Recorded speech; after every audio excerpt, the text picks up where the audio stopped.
What's up, guys? Welcome back to the Shelby Lifestyle.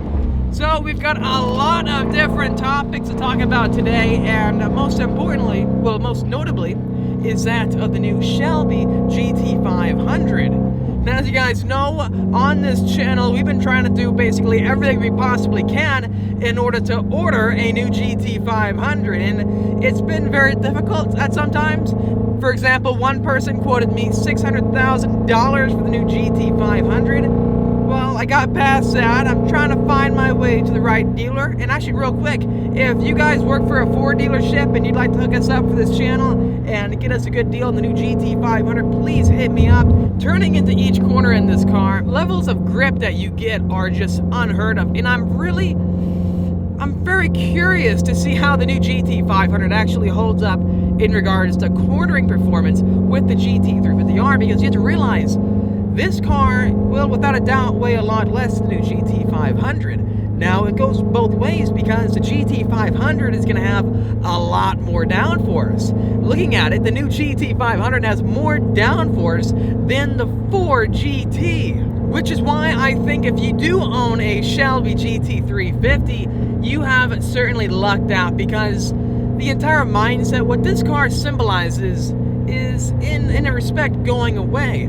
This is going to be the most lightweight track Mustang that is road legal that you can buy. The GT350 is a fantastic car, it really is. But that new GT500 with that DCT, guys, that dual clutch transmission and 700 plus horsepower, I can't wait to find out how that car really performs on a road course, not even that, on a back road like where I'm at right now. A new document has surfaced on the forums. Now, the legitimacy of it is a bit questionable. However, what it says, though, is definitely makes you excited. Now, the Mustang order banks actually open up on May 14th of 2019. Now, that is actually just around the corner, guys. And also, it would make a lot of sense, because the GT500 has been confirmed to be a fall car. With that in mind, the car could hit production sometime in August. Now, one thing that you are just going to miss out on is that of the flat plane crank. You can hear that it's popping right now every time I let off the throttle. It sounds very good, but the sound of accelerating is even better.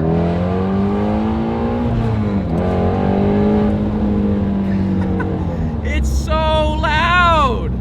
I'll be honest with you guys, a lot of people get very mad at me when I'm driving this car around, let's say, residential or public places, because it's so loud. They think I'm racing around almost, but it's sort of hard to explain that, well, I'm not going that fast. It's just this car sounds so loud.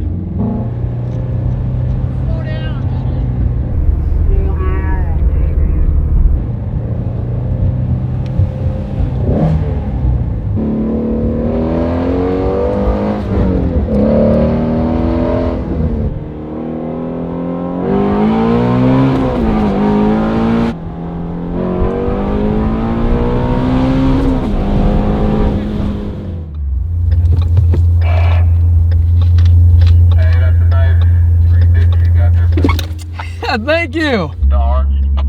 Yep. Thank you.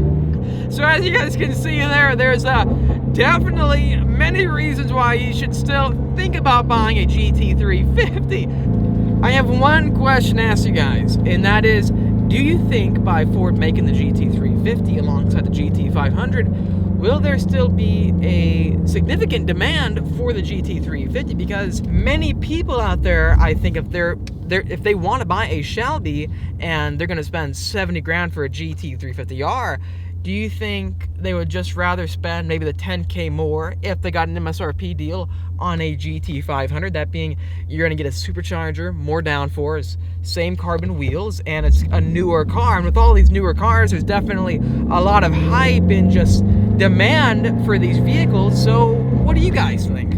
Actually, yeah, you know what? Picture that, guys. If you had the money right now and you really did want to buy a Shelby Mustang, would you walk in the dealership and when you walk in, there's going to be an R next to you or a GT500? Would you still buy the R, or would you rather buy the new GT500? That's my question to all of you.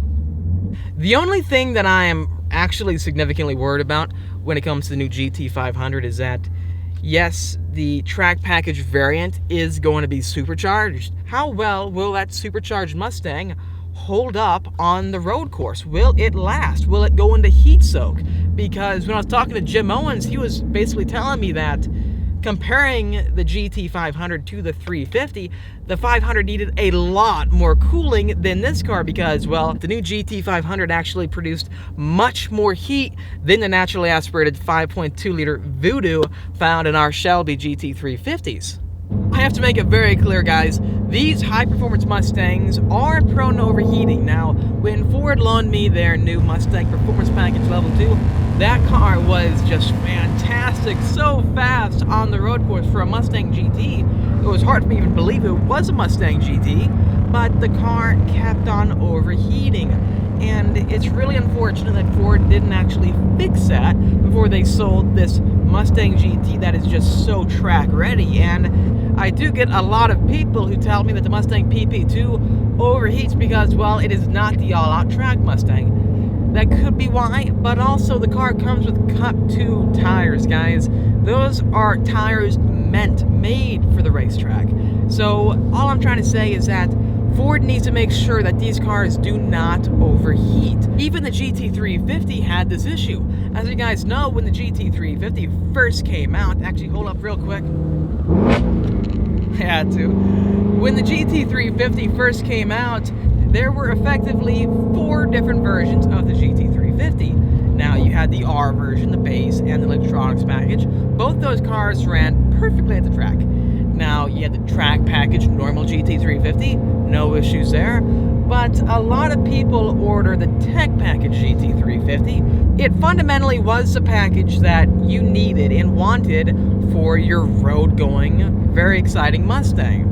Now, all the owners who did buy the tech package GT350s face a very bad problem with that car. Now, it would overheat drastically on the racetrack and go into limp mode.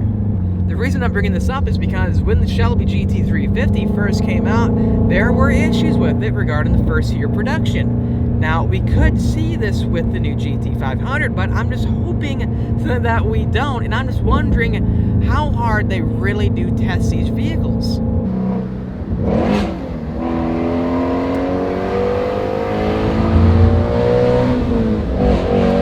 I actually lost traction down there, guys. That doesn't happen that much, but on certain roads it definitely does happen. I think the tires are really cold right now, but it is so fun doing that. Oh, God!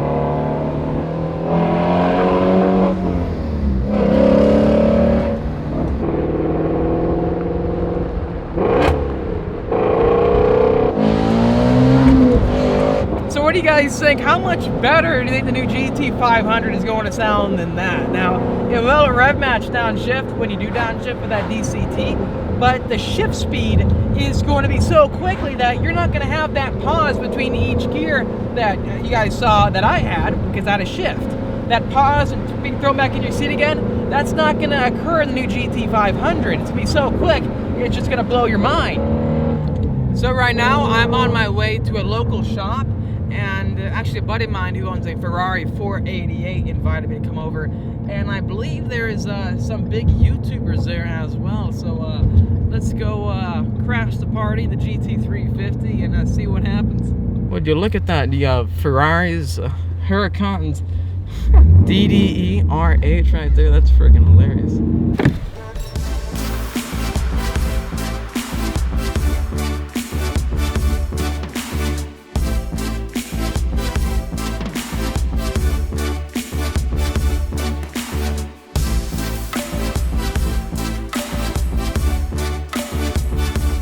And by the way, this is the first time I've seen this before. We've got a Hellcat, a wide-body Hellcat, and there's no badge on the side, so I'm not too sure if the owner removed that or if that is an option when you order this car, but it did trick me initially because I couldn't tell if that was like a demon or a red eye or a Hellcat, like I said, so it's pretty interesting to me.